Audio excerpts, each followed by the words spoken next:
Steve, this is a quick yes/no question. Do you support the Parks bond referendum? Can I say more than yes or no?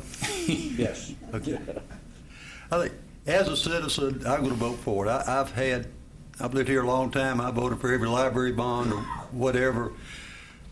You know, I have some reluctance, but I've decided to vote for it. I think the timing's bad. And I was thinking of all the bonds I voted for, in most cases, I issued one when I was on the school board. In most cases, it's been unanimous by the governing authority, whether it's the Board of Education, Cobb County, or Marietta. And one of the concerns here is something as important as that, just to have a 4-3 vote to approve it, concerns me greatly on the communication. I think that's the time I would rather City Council held it into the economy was a little bit better, and we were ready. And I think a vote for $25 million, I think, should have left the council with more than a 4-3 vote.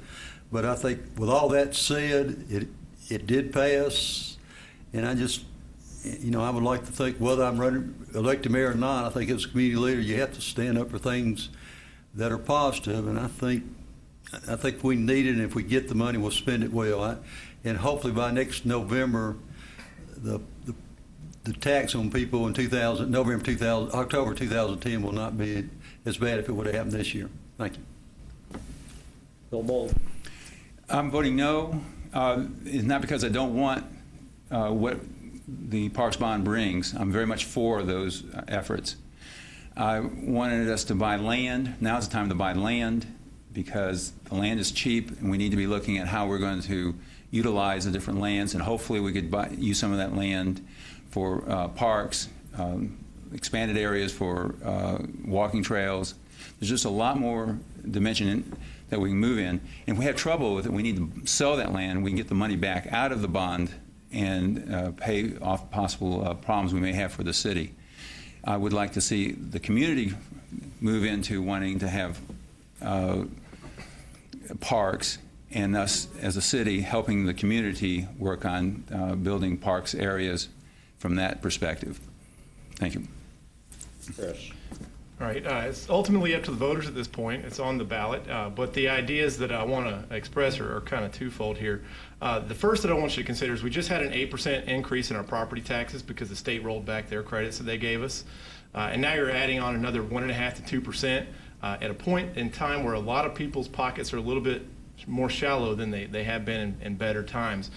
So I do want you to consider that as you go to the ballot box. You know, is the timing right? The other part that I want you to consider is the fact that you know, we don't have a Parks Master Plan adopted for this city. We have one that's written in pencil, but we don't have one that's in pen. And I guess that I didn't feel like it was ready, and maybe that's why we got the 4-3 vote to go to the referendum, because it's not an issue where we can hold people accountable. We've already had an issue like this. We've had this SPLOST with the school board, Cobb County Public Schools. We don't pay that tax, but those people do, and I'm sure you heard about it. They didn't have a solid plan, and all of a sudden here they were wanting to buy laptops for every middle and high school student. Why? Because they had a pencil on paper plan.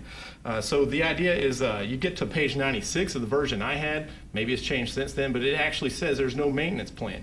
It says that legitimately in this draft version that hasn't been adopted. And so I want you to reconsider, you know, can you hold people accountable when something's just kind of pencil on paper?